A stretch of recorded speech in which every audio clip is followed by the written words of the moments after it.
जो इयत्ता 8वी शिष्यवृत्ती परीक्षेमध्ये प्रथम पेपर भाषा आणि गणित यामध्ये टोटल 75 प्रश्न असतात. 75 पैकी पहिले 1 ते 25 हे भाषा विषयावर आणि 26 ते 75 हे गणित विषयावर असतात. प्रत्येकी 2 गुण असून 150 मार्काचा हा पेपर असतो आणि 90 मिनिटे वेळ असतो. हे सर्व आपल्याला माहित आहेतच. आपण वारंवार सराव करून प्रॅक्टिस मेक्स मॅन परफेक्ट. जेव्हा आपण या शिष्यवृत्ती परीक्षेच्या जास्तीत जास्त प्रश्नपत्रिका सोडवू, जास्तीत जास्त सराव करू, त्यावेळेस निश्चितच आपल्याला शिष्यवृत्तीमध्ये यश मिळू शकतं. वारंवार सरावाने भाषा हा विषय जरी आपल्याला सोपा वाटतो, परंतु त्यामध्ये पण काही प्रश्न असे लवकर कळत नाही किंवा साम्य असे उत्तर असतात. मग तिथं आपण विद्यार्थी कन्फ्यूज होतो. मग ते जर जास्त सराव झाला, बारकाईने अभ्यास झाला, तर ज्या ग्रामॅटिकल मराठीमध्ये जे मराठी व्याकरणाचे जे प्रश्न असतात ते निश्चितच आपल्याला सहजपणे सोडवता येऊ शकतात. आणि काही फसवे प्रश्न असतात, मुलं सहज कॉन्फिडन्स मध्ये सोडवतात, परंतु त्यात चुका होतात.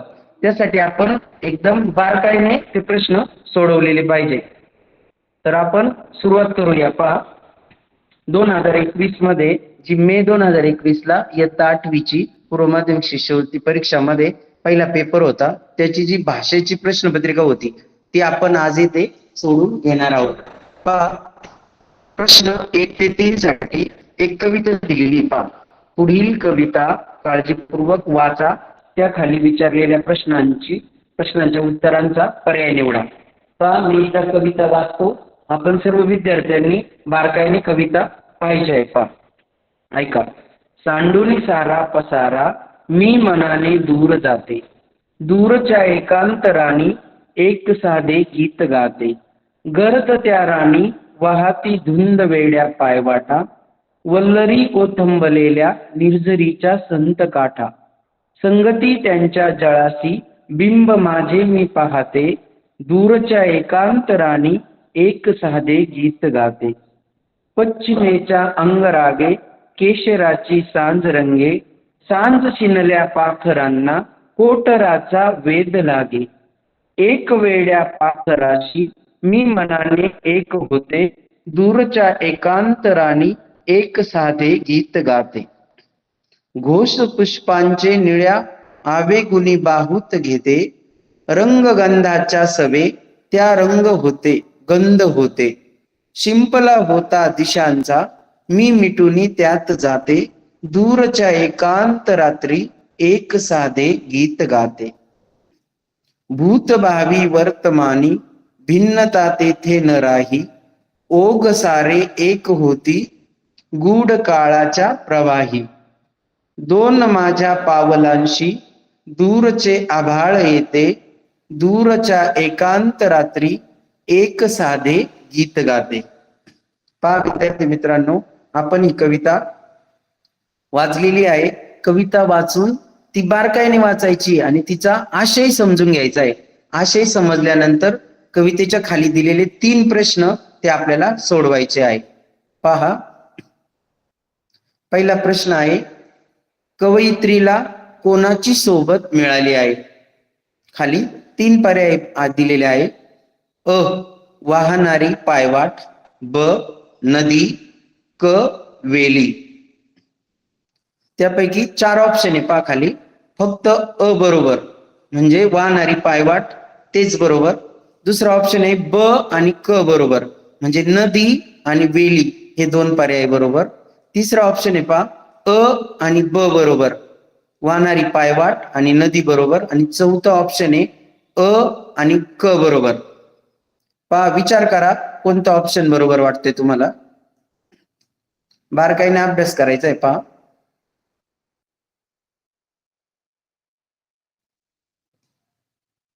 तिसऱ्या ओळीवर पहा, गर्द त्या राणी वाहती धुंद वेड्या पायवाटा.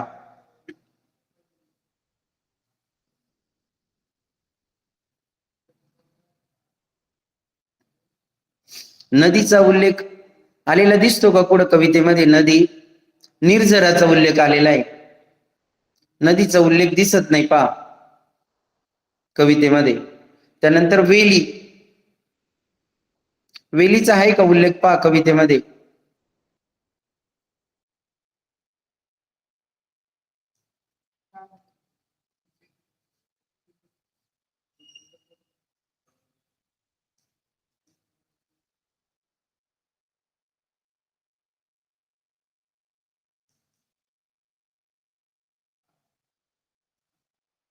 पहा आपण कवितेचं वाचन केलेलं आहे, नदी आणि वेलीचा उल्लेख दिसत नाही पहा.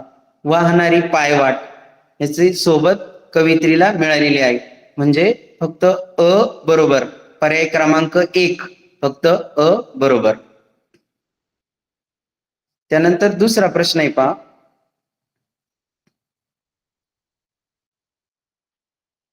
कवितेच्या आशयानुसार कोणते विधान चुकीचे आहे? कविता आपण वाचलेली आहे, कवितेचा आशय समजावून घेतलेला आहे. कवितेच्या आशयानुसार कोणते विधान चुकीचे आहे? पहिले विधान आहे पहा, तिन्ही काळांचा वेगळेपणा प्रकर्षाने जाणवतो. आता हे तिन्ही काळांचा वेगळेपणा पहा इथं कवितेत आलेला आहे पहा.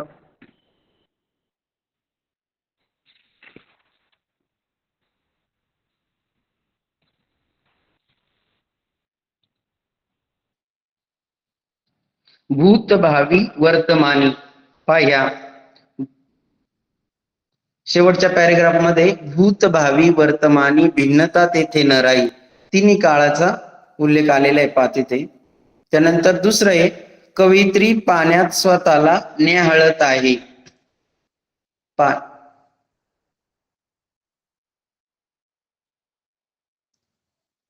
वल्लरी व थंबलेल्या निर्झरीच्या संत काठा संगती त्याच्या जळांशी बिंब माझे मी पाहते. निर्झराच्या पाण्यात कवित्री पाहत आहे, त्यामध्ये पण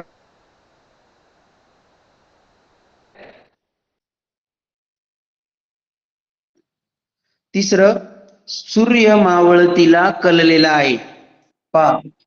सूर्य मावळतीला कललेला आहे हे विधान ह्या कवितेत आलेलं दिसत नाही, कारण रात्रीची वेळ आहे. आणि चौथं, दमलेल्या पक्ष्यांना घरट्याची ओढ लागलेली आहे, त्याचा पण या विधानाचा पण कवितेत उल्लेख आलेला आहे पहा, दमलेल्या पक्ष्यांना.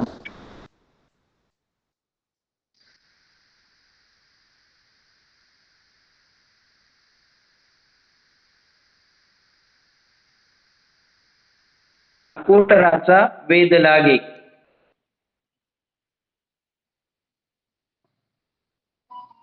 सर एक कॉल आलाच का सर?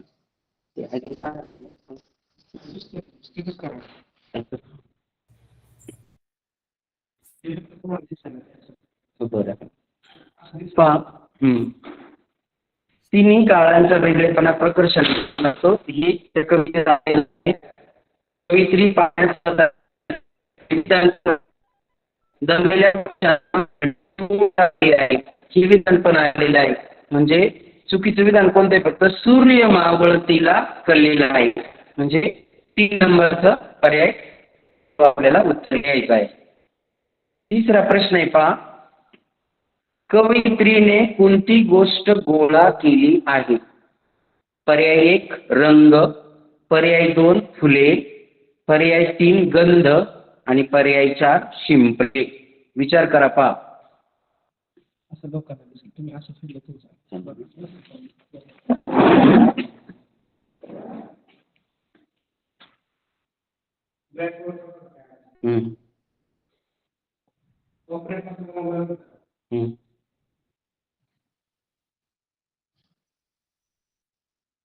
पहा, फुले, फुले ऑप्शन बरोबर आहे पहा कवितेमध्ये.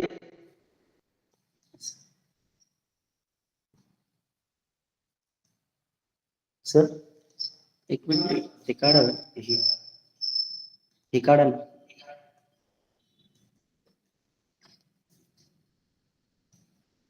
येते स्क्रीन कमी होते.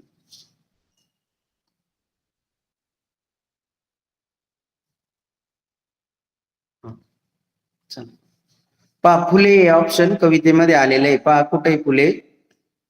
घोष पुष्पांचे निळ्या आवेगुनी बाहुत घेते. घोषपुष्प म्हणजे फुले, म्हणून पर्याय क्रमांक 2 हे उत्तर बरोबर आहे. पहा, कवितेवर 3 प्रश्न आलेले आहेत. 3 प्रश्नांचे आपण उत्तर पाहिलेले आहेत. यानंतर प्रश्न क्रमांक 4 ते 6 साठी सूचना आहे. पहा, पुढील संवाद वाचून त्या खाली दिलेल्या प्रश्नांच्या योग्य उत्तराचे पर्याय क्रमांक निवडा. संवाद दिलेला आहे. पहा, संवाद एकदा बारकाईने वाचायचा आहे. 1-2 वेळेस वाचून घ्या संवाद. आणि त्यावर 3 प्रश्न आहे. त्या 3 प्रश्नांची आपल्याला विचारपूर्वक उत्तरे शोधायची. पहा, संवाद काय आहे मी वाचतो, सर्वांनी लक्ष द्या. काय होतंय बाळाला, तापाने फणफणलाय नुसता, गेली 4 दिवस तापच उतरना, मग अजून का दवाखान्यात आणला नव्हता? नेला होता की गावातल्या दवाखान्यात 2दा, पण काहीच गुण नाही. अगं कपाळावर मीठ पाण्याच्या पट्ट्या तरी ठेवल्यास का रात्री? शेजारची आजी म्हणाली. प्रगती भोसले, चला पुढचा नंबर. अहो सिस्टर, माझ्या बाळाचा नंबर पुढे घेता का? खूप तापलाय हो. अहो मी सुद्धा सकाळपासून नंबर लावून माझ्या बाळाला घेऊन बसले, उलटी जुलाबाने हैराण झाली नुसती. बर बाई, ने तुझ्या पोरीला. या आषाढात बया आजारच आजार, नुसती दवाखान्याची भर होते. अहो आजी, तुमची स्वच्छता तुम्ही ठेवली असती तर ही वेळ आली नसती. अहो पवार, चला चला आला तुमचा नंबर. पहा, हा संवाद आपण वाचलेला आहे. काळजीपूर्वक पहा संवादामध्ये. बाळ आजारी असल्यानं त्याला दवाखान्यात नेल्यानंतर त्या सिस्टर सोबत हा संवाद आलेला आहे. पहा, त्याच्यावर 3 प्रश्न दिलेले.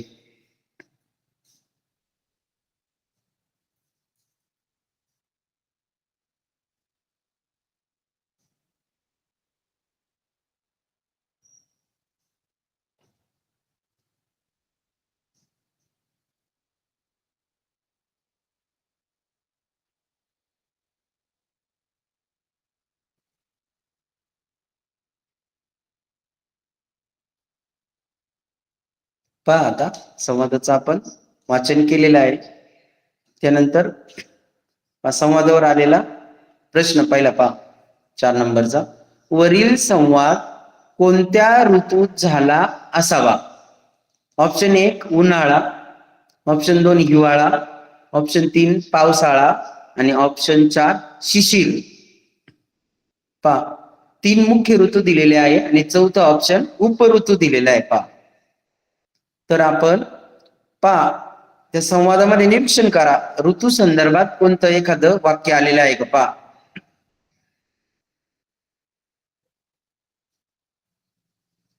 पहा संवादाच्या खालच्या बाजूने 3 नंबरची ओळ. या आषाढात बया आजारच आजार, नुसती दवाखान्याची भर होते.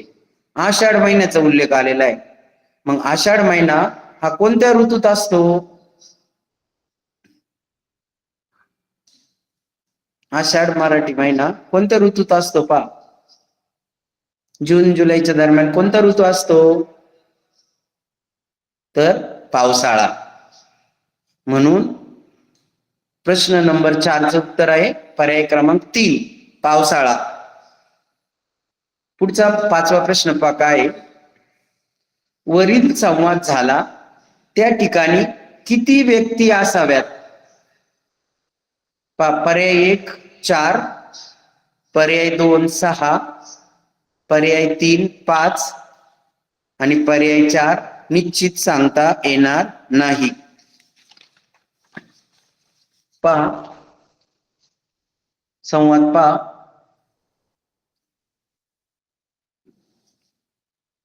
किती व्यक्ती असाव्यात?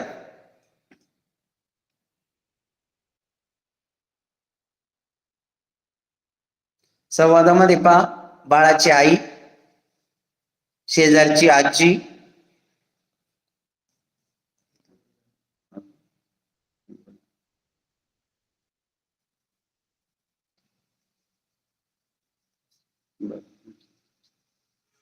पहा बाळाची आई, शेजारची आजी, सिस्टर,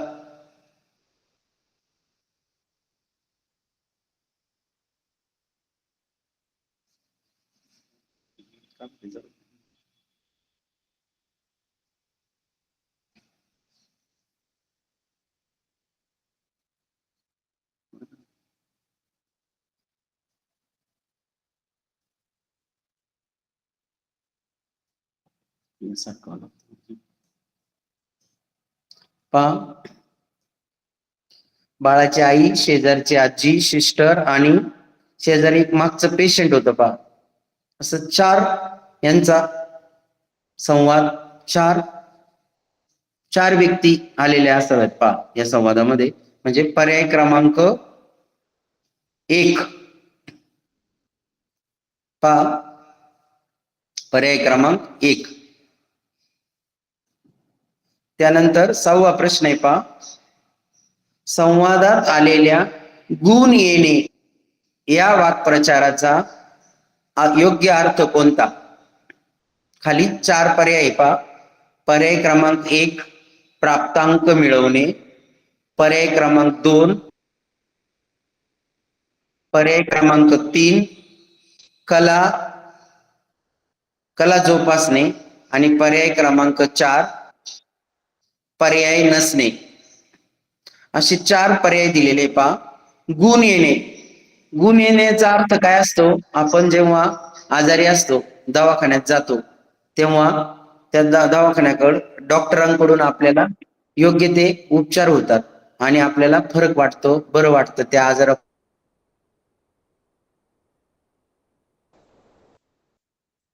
उपाय होतो पहा. आता कला जोपासणे याचा काही संबंध येत नाही आजाराशी, गुण येण्याशी. पर्याय नसणे याचाही संबंध येत नाही. प्राप्तांक मिळवणे म्हणजे काहीतरी सांख्यिकीय अंक असतात.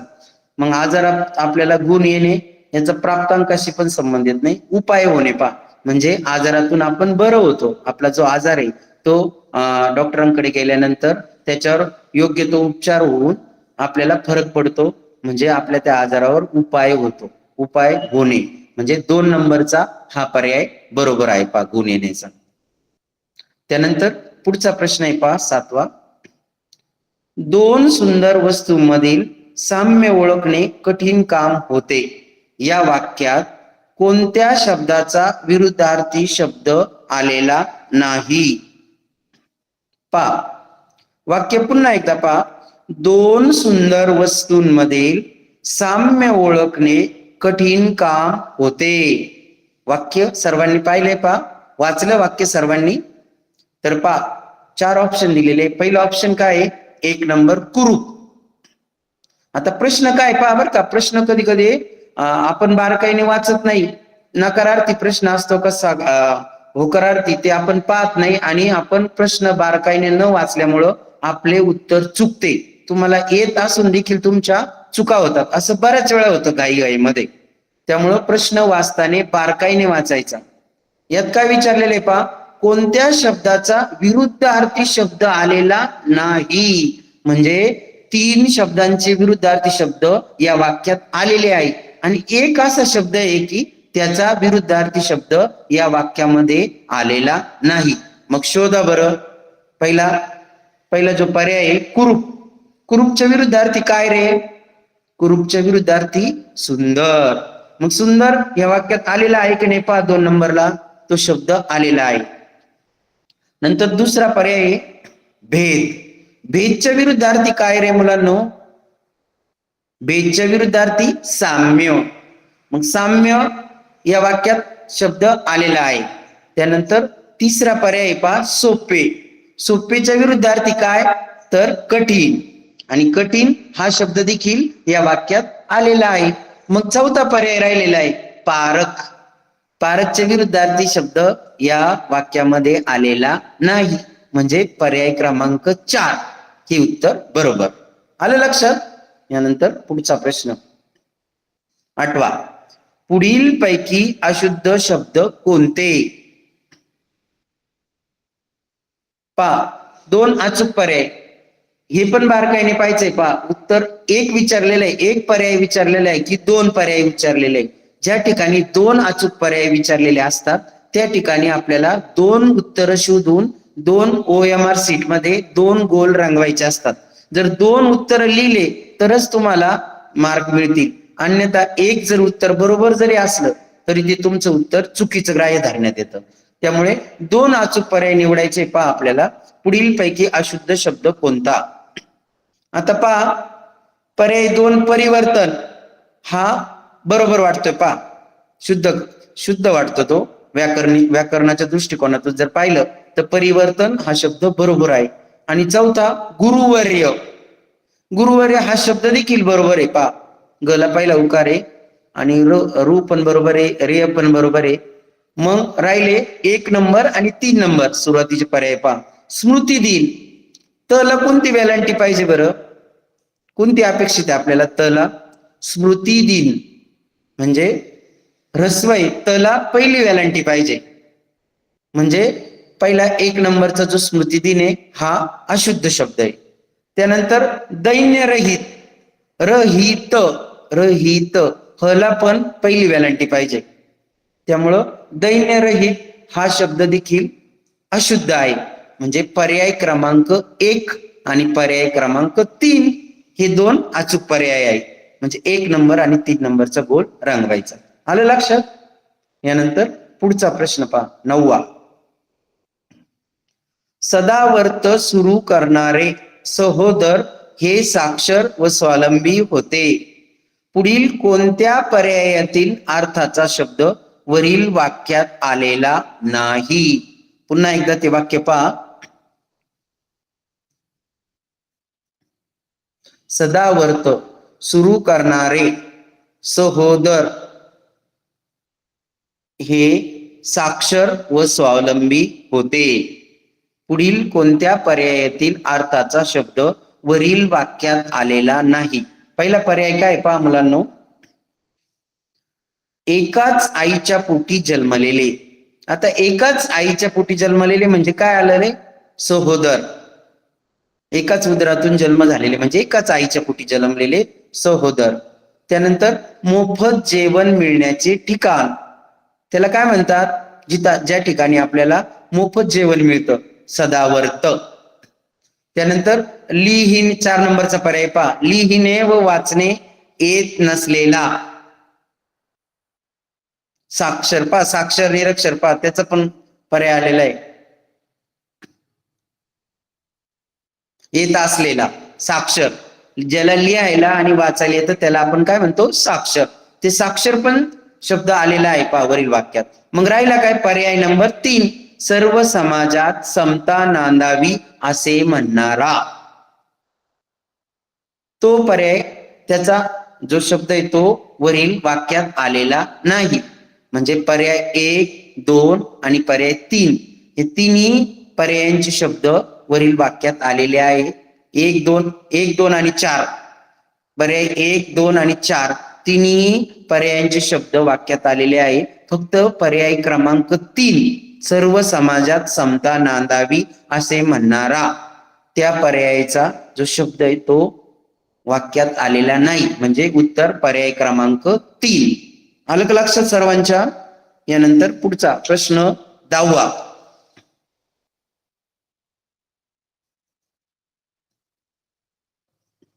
प्रश्न 10वा काय बापा, पुढील वाक्य पूर्ण करण्यासाठी योग्य वाक्प्रचाराची निवड करा.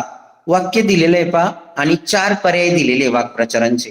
आपण कोणत्या वाक्याशी ज्या वाक्प्रचाराचा अर्थ जुळतो तो पर्याय शोधायचा आहे. पहा आता वाक्य काय पहा, प्रत्येकाचे आई वडील आपल्या मुलांच्या भविष्याचे टिंबटिंब. प्रत्येकाचे आई वडील आपल्या मुलांच्या भविष्याचे. पहा, चंग बांधणे हा तर येणार नाही. विडा उचलणे, विडा उचलणे पण येणार नाही. खुनगाट बांधणे हा पण नाही येणार.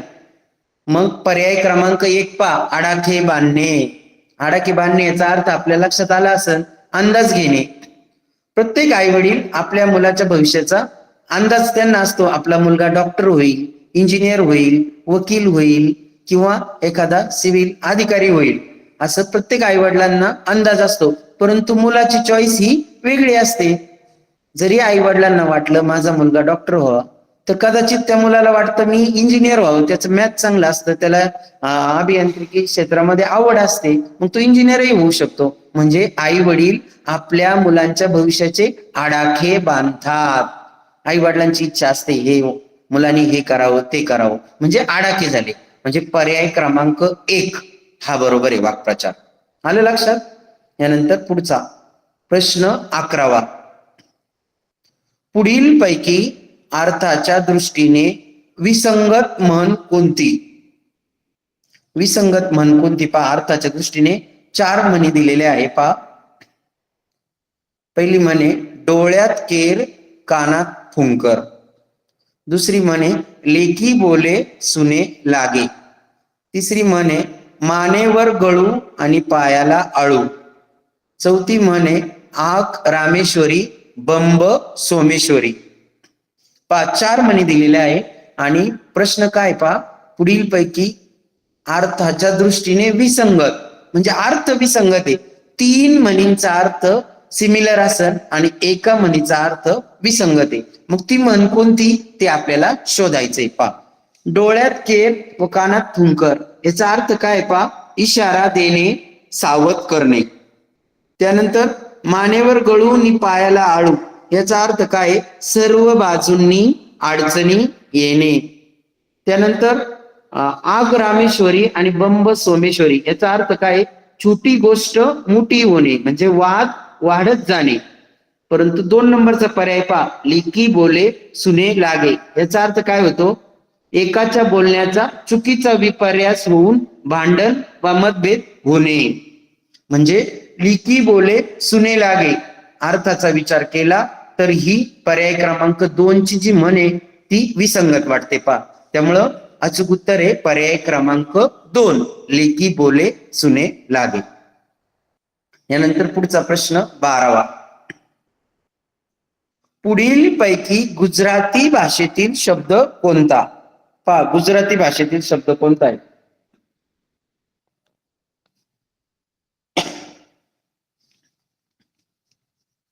आता 4 पर्याय दिलेले. पहा, 1 नंबर पर्याय एजंट, 2 नंबर चाकरी, 3 नंबर मेहनत आणि 4 नंबर दलाल.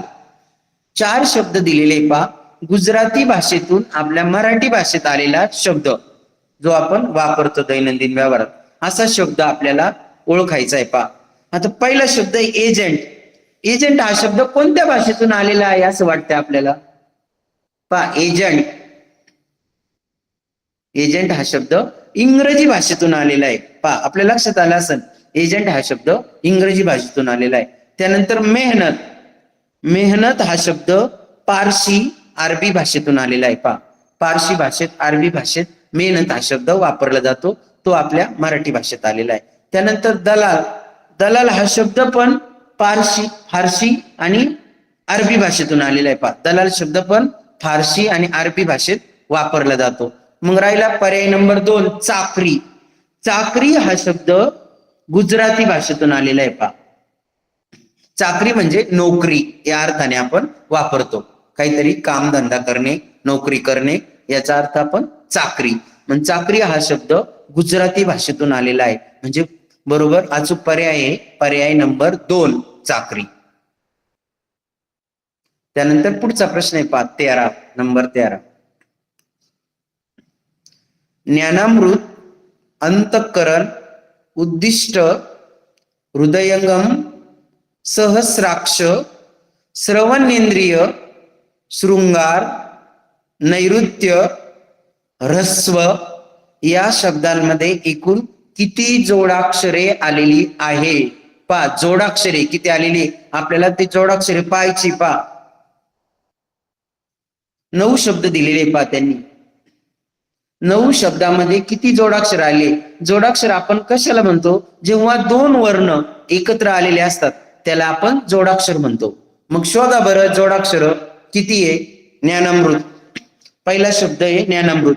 ज्ञानामृत मध्ये एक जोडाक्षर आहे. कोणतं आहे ते. ज्ञ. पहिलं जे अक्षर आहे ज्ञ. ज्ञ हे जोडाक्षर आहे ज्ञानामृत मध्ये. त्यानंतर दुसरा जो शब्द आहे अंतःकरण.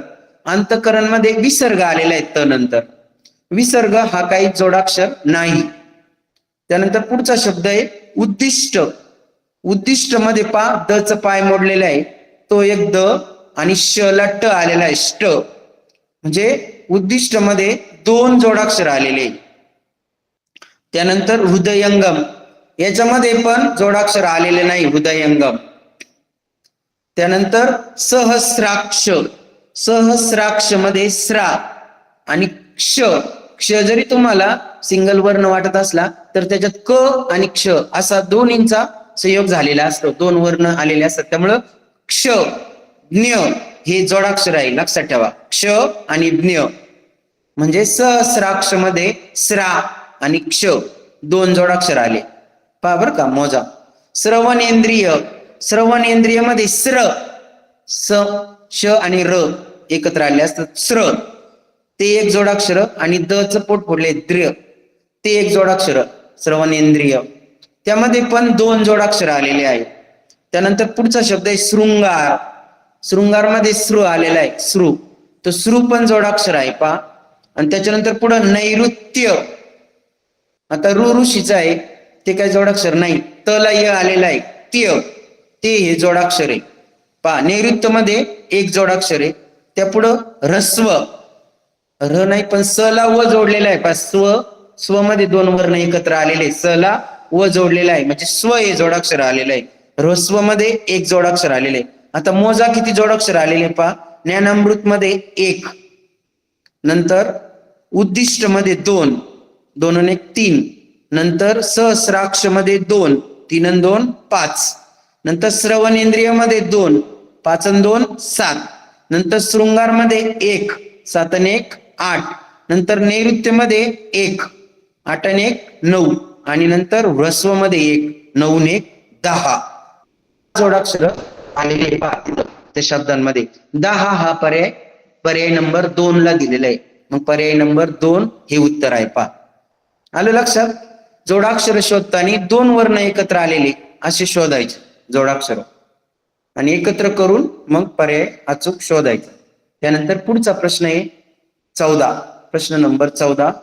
पुढील पैकी पररूप संधी असलेल्या शब्दाचा पर्याय ओळखा. पररूप संधी. पररूप संधीचा अर्थ काय पहा. जेव्हा दोन स्वर एकत्र आल्यावर पहिला लोप पावतो व दुसरा तसाच राहतो. दोन स्वर एकत्र येतात. पहिला मात्र लोप पावतो आणि दुसरा तसाच राहतो. मग त्याला पररूप संधी म्हणतो आपण. मग पहा बरं. पहिला स्वर लोप पाहून दुसरा तसाच राहिलेला आहे. असे खाली 4 पर्याय दिलेले आहेत. पहिला पर्याय नंबर 1 कितीक. पर्याय नंबर 2 केलेसे. पर्याय नंबर 3 एक एक आणि पर्याय नंबर 4 नदीत. विचार करा पा कोणता अचूक पर्याय वाटतो तुम्हाला पररूप संधीचा. तर पा एक एक केलेसे आणि नदीत यामध्ये पररूप संधी काय आढळत नाही. पण कितीक. कितीक शब्द पा. कित्येक ए आई असे दोन स्वर पा. कित्येक कितीक. कितीक हा पर्याय बरोबर आहे. त्यामध्ये पररूप संधी झालेली पा कितीक. पहिला स्वर लोप पावलेला आहे आणि दुसरा स्वर तसाच राहिलेला आहे. म्हणजे पर्याय क्रमांक 1 हा पररूप संधीसाठी योग्य उत्तर आहे. पर्याय नंबर 1. पुढचा प्रश्न आहे 15. माझ्या खणखणीत आवाजाने आणि ठणठणीत भाषणाने सारी सभा मी दणाणूनच टाकली. या वाक्यात एकूण किती विशेषणे आली आहेत. पहा विशेषण आपण कशाला म्हणतो. विशेषण म्हणजे काय रे. पहा जेव्हा नामाबद्दल विशेष माहिती एखादा शब्द वाक्यात सांगतो. पहा नामाबद्दल विशेष माहिती सांगणाऱ्या शब्दाला आपण विशेषण म्हणतो. पहा मग या वाक्यात विशेष माहिती सांगणारे शब्द कोणते पहा नामाबद्दल. आवाजाने, खणखणीत आवाज, आवाजाविषयी विशेष माहिती सांगितलेली खणखणीत या शब्दाने. तसेच भाषण कसे, ठणठणीत भाषण, ती पण गुण भाषणाविषयी विशेष माहिती सांगलेली. ही दोन, खणखणीत आणि ठणठणीत, ही गुणवाचक विशेषण आलेले पहा. आपल्याला प्रथमदर्शनी हे दोन विशेषण वाटतात या वाक्यामध्ये. दोन पर्याय पण दिलेले आहे, आपण लगेच पर्याय नंबर 3 लिहिला असता, परंतु आणखी बारकाईने पहा. माझ्या, माझ्या हा देखील संबंधदर्शक विशेषण आहे पहा. माझ्या खणखणीत आवाज कोणाचा, माझ्या खणखणीत आवाजाने. आणि त्यानंतर सारी सभा, सारी, सारी हा सुद्धा परिमाणदर्शक विशेषण आहे. हे आपल्या लक्षात आलं नसतं पहा. माझ्या आणि सारी, जसं खणखणीत आणि ठणठणीत हे गुणवाचक विशेषण हे आपल्याला पटकन लक्षात आले, आपल्याला लगेच लक्षात आले हे दोन विशेषण आहे. परंतु माझ्या संबंधदर्शक विशेषणे आणि सारी परिमाणदर्शक विशेषणे, म्हणजे एकूण 4 विशेषण या वाक्यात आलेली पहा. माझ्या, खणखणीत, ठणठणीत आणि सारी, असे 4 विशेषण या वाक्यात आलेली आहे. मग उत्तराचा पर्याय नंबर 1, पर्याय नंबर 1 ला 4 उत्तर दिलेलं आहे. पर्याय नंबर 1 बरोबर आहे. पुढचा प्रश्न आहे पहा, प्रश्न क्रमांक 16. पुढील पैकी लिंग प्रकारानुसार विसंगत असणारा शब्द पर्यायातून निवडा. पहा, लिंग प्रकारानुसार विसंगत असा शब्द.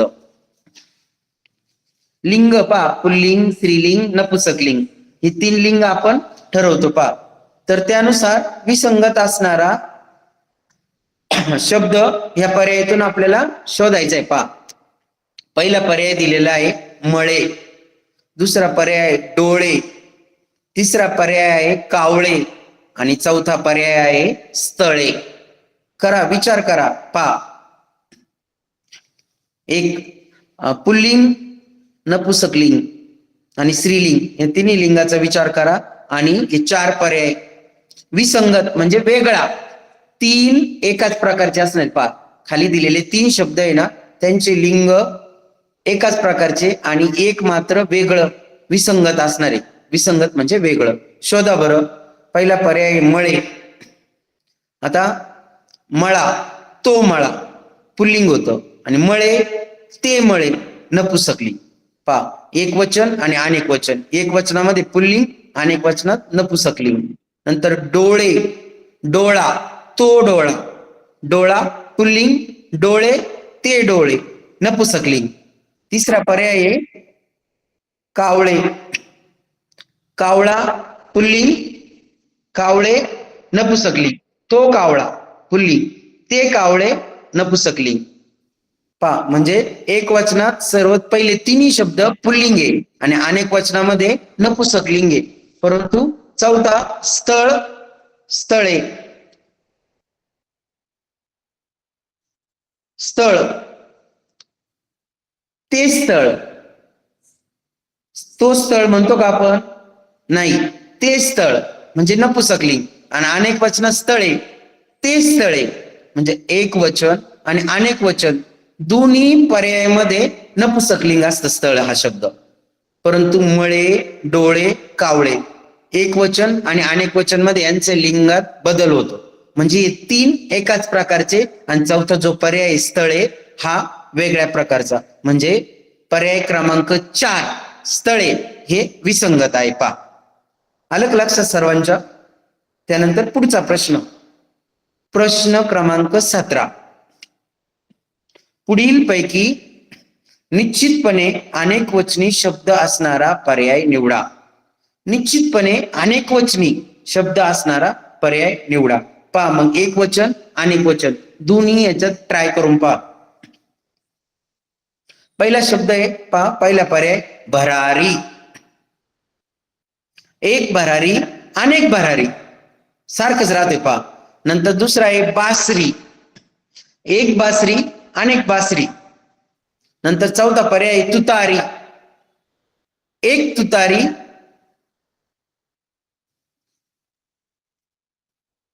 अनेक तुतारी पा म्हणजे हे भरारी, बासरी, तुतारी हे एक वचनात आहे पा, परंतु चादरी, एक चादर, अनेक चादरी, एक चादर एक वचनात आली असती, अनेक चादरी म्हणजे चादरी हे अनेक वचन आहे. भरारी एक वचन, बासरी एक वचन, तुतारी एक वचन, म्हणजे अनेक वचनी पर्याय कोणता आहे तर पर्याय नंबर 3 चादरी, अनेक चादरी. समजलं? यानंतर पुढचा पर्याय पहा. पुढचा प्रश्न आहे प्रश्न क्रमांक 18. प्रश्न क्रमांक 18 काय पहा, मावशीने 2 तोळे सोने खरेदी केले. या वाक्यातील अधोरेखित शब्दाची विभक्ती ओळखा. आता अंडरलाईन तोळे या शब्दाखाली अंडरलाईन आहे. या शब्दाची विभक्ती ओळखा.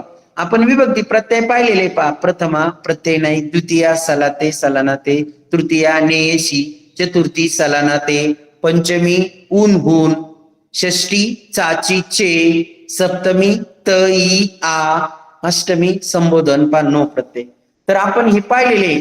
तर तोळे ए ए, तृतीय विभक्तीमध्ये काय प्रत्यय ने ए शी, ए तोळे ए म्हणजे यामध्ये विभक्ती प्रत्यय तृतीया, पर्याय क्रमांक 1 तृतीय विभक्ती येईल पा. आलं लक्षात? यानंतर प्रश्न क्रमांक 19 काय पा. प्रश्न क्रमांक 19, पुढील पैकी आकर्मक कर्तरी प्रयोग असणारी वाक्य ओळखा. पुढील पैकी आकर्मक कर्तरी असणारी वाक्य ओळखा. आता खाली कंसात काय दिलेलं आहे पा, 2 अचूक पर्याय निवडा. आता या ठिकाणी आपल्याला त्यांना 2 उत्तर अपेक्षित आहे. 4 पर्याय दिलेले, त्यापैकी 2 उत्तर अपेक्षित आहे. त्यामुळे आपण 2 पर्याय निवडायचे आणि 2 गोल रंगवायचे, तरच तुम्हाला ह्या प्रश्नाला मार्क मिळतील. जर तुम्ही एकच पर्याय रंगवला तर तुम्हाला चूक मिळेल, ह्या प्रश्नाचे गुण मात्र मिळणार नाही. त्यामुळे 2 पर्याय शोधा पा. अकर्मक कर्तरी प्रयोग. आपण प्रयोग पाहिलेले पा. जेव्हा कर्त्याला प्रत्यय असतो तेव्हा कोणता प्रयोग असतो कर्मणी. जेव्हा कर्माला प्रत्यय असतो तेव्हा कोणता प्रयोग असतो कर्तरी. आणि जेव्हा कर्म आणि कर्ता दोघांनाही प्रत्यय असतो त्यावेळेस कोणता प्रयोग असतो भावे प्रयोग. मग कर्तरी प्रयोग म्हणजे कर्माला प्रत्यय असतो, कर्त्याला प्रत्यय नसतो आणि कर्त्याच्या लिंग वचनानुसार क्रियापद बदलत असतं पा, तेव्हा आपण कर्तरी प्रयोग म्हणतो. मग यात आकर्मक कर्तरी प्रयोगाचा पोट प्रकार आकर्मक कर्तरी विचारलेला आहे पा. मग पा पर्याय क्रमांक 1 आहे आकाशात ढग जमले. पर्याय क्रमांक 2 आहे टिळकांनी सिंह गर्जना केली. पर्याय क्रमांक 3 कामगार कामावरून घरी परतले. पर्याय क्रमांक 4 नागपूरला जाताना मला वाटेतच उजाडले. तर पर्याय क्रमांक 2 पा कर्त्याला पण प्रत्यय, पर्याय क्रमांक 4 पा कर्त्याला प्रत्यय, म्हणजे ते कर्तरी प्रयोग नाहीये. मग राहिले पर्याय क्रमांक 1 आणि 3 आकाशात ढग जमले, हा कर्तरी प्रयोग आहे आकर्मक कर्तरी. आणि कामगार कामावरून घरी परतले हा एक आकर्मक कर्तरी प्रयोग आहे. म्हणजे पर्याय क्रमांक 1 आणि पर्याय क्रमांक 3 हे अचूक उत्तर आहे. मग हे 2 अचूक पर्याय आपण उत्तर पत्रिकेत गोल रंगवायचे.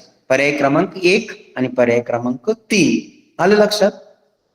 यानंतर पुढचा प्रश्न क्रमांक 20, पुढील पैकी उद्देशबोधक उभयान्वयी अव्ययाने जोडलेले मिश्र वाक्य कोणते? पा उभयान्वयी अव्ययाने जोडलेले पाहिजे आणि मिश्र वाक्य पाहिजे. पा वाक्याचे प्रकार आहे पा साधे वाक्य, मिश्र वाक्य, संयुक्त वाक्य आपण पाहिलेले ते वाक्याचे प्रकार आपण तुम्ही मराठी व्याकरणामध्ये पाहिलेले. तर 4 वाक्याचे खाली पर्याय दिलेले पा. पहिला पर्याय उत्तम वक्ता व्हावे म्हणून आरशासमोर उभे राहून भाषणाचा सराव केला. दुसरा पर्याय यंदा पर्जन्य चांगला झाला म्हणून सर्व शेतकरी सुखावले. तिसरा पर्याय पहा, पशुवैद्यक तज्ज्ञ व्हायचे ठरवले होते, पण ही इच्छा केवळ श्वान प्रेमापुरतीच मर्यादित राहिली. आणि चौथा पर्याय पहा, तू पुण्याला जा अथवा मुंबईला. तू पुण्याला जा अथवा मुंबईला, हा निर्णय तुझा तू घे. पहा मग उभयनवी अव्यय कोणत्या पर्यायात आलेले आहे पहा बरं, निरीक्षण करा. कोणत्या पर्यायात उभयनवी अव्यय आलेले? आणि अथवा असं उभयनवी अव्ययाने जोडलेलं. आणि तर नाही, पण अथवा आहे पहा. कुठं आलेलं आहे? पर्याय क्रमांक 4. तू पुण्याला जा अथवा मुंबईला, म्हणजे पुणा अथवा मुंबईला जा, हा निर्णय तुझा तू घे. म्हणजे पर्याय क्रमांक 4 हा उभयनवी अव्ययाने जोडलेले मिश्र वाक्य आहे. अथवा शब्द आलेला आहे त्यामध्ये, म्हणून ते उभयनवी अव्यय आलेले आहे आणि मिश्र वाक्य आहे. पर्याय क्रमांक 4 हा बरोबर आहे. यानंतर पुढचा प्रश्न आहे प्रश्न क्रमांक 21.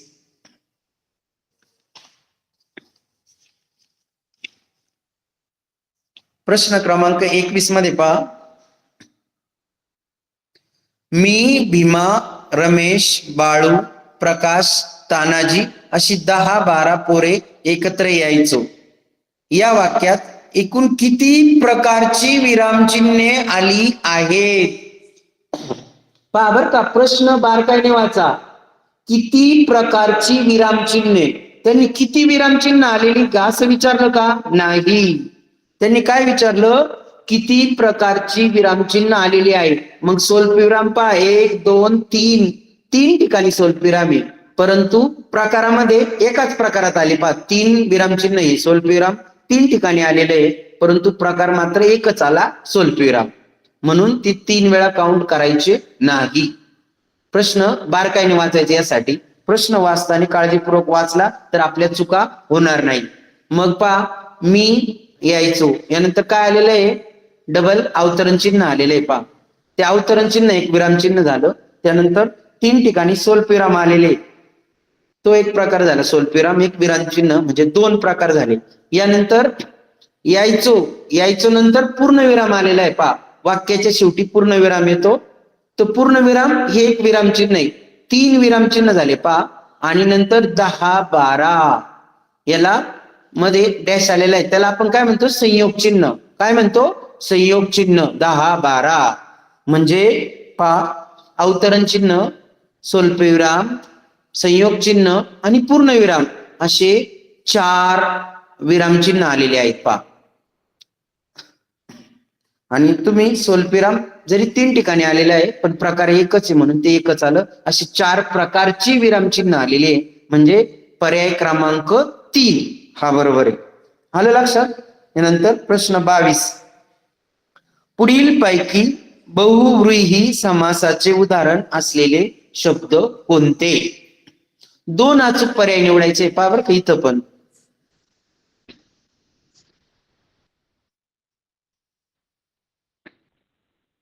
बहुव्रीही समासाचे 2 अचूक पर्याय निवडा पहा. पर्याय दिलेले आहे गैरहजर, लंबोदर, पाप पुण्य, गतवैभव. तर पाप पुण्य आपल्या लगेच लक्षात आलं असं, हा द्वंद्व समाज आहे. ज्या शब्दातलं पहिलं पद आणि दुसरं पद दोन्ही महत्वाचे आहे, ते द्वंद्व समाज आहे. आणि गैरहजर हा अव्ययीभाव आहे. म्हणजे राहिले 2 पर्याय. लंबोदर, ज्याचे उदर लांब आहे तो लंबोदर म्हणजे गजानन. गतवैभव, पूर्वीपासूनचे वैभव, गतवैभव म्हणजे पर्याय क्रमांक 2 आणि 4 हे उत्तर येईल पहा बहुव्रीही समाजाचं. त्यानंतर पुढचा प्रश्न आहे 23वा. वसंत तिलका या वृत्ताचे गण कोणते? पहा खाली 4 पर्याय दिलेले आहे. पहिला पर्याय आहे त भ ज ज ग ग. दुसरा पर्याय आहे य य य. तिसरा पर्याय आहे न न म य य. आणि पर्याय क्रमांक 4 आहे म स ज स त त ग. पहा आता हे वृत्ताचे जे गण आहे ते आपले पाठ झालेले असतात, आपण सर्व शिकलेलो आहोत. तर पर्याय नंबर 2 जर पाहिला य य य य य हा भुजंग प्रयातचे गण आहे. हे वृत्त कोणतं आहे? भुजंग प्रयात. पर्याय क्रमांक 3 काय? न न म य य. न न म य य म्हणजे मालिनी. आणि पर्याय क्रमांक 4 काय?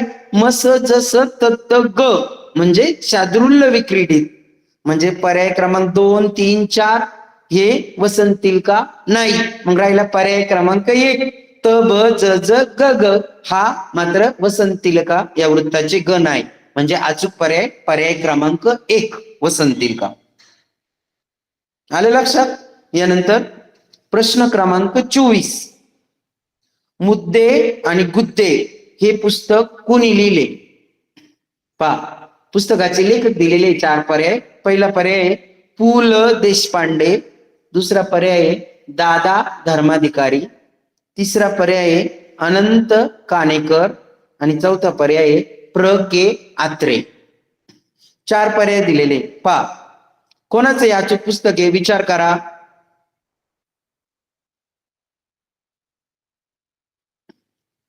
आपल्याला भाषेच्या नवनीत मध्ये पहा गाईड मध्ये पुस्तक आणि त्यांची लेखक आणि कवी लेखक यांना टोपण नाव हे दिलेले आहे. पहा हे आपण बारकाईने सर्व पाहायचंय, वारंवार वाचायचंय आणि ते पाठच झाले पाहिजे. त्यावर प्रत्येक वर्षी प्रत्येक प्रश्नपत्रिकेमध्ये पुस्तकावर आणि कवी लेखकांना टोपण नाव दिलेले आहे यावर प्रश्न असतो. म्हणजे 2 प्रश्न 4 मार्काला निश्चित येतात.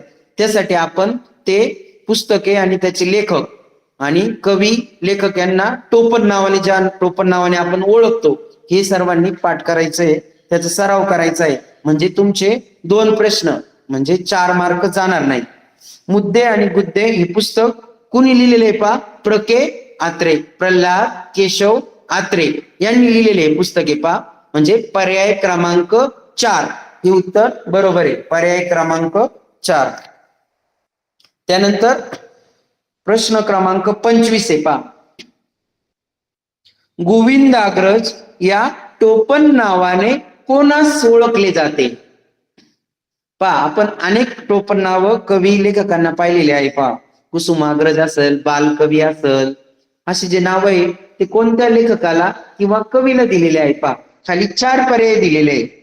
पर्याय क्रमांक 1 प्राध्यापक राम शेवाळकर, पर्याय क्रमांक 2 राम गणेश गडकरी, पर्याय क्रमांक 3 प्र के आत्रे म्हणजे प्रल्हाद केशव आत्रे आणि पर्याय क्रमांक 4 श्री म माटे.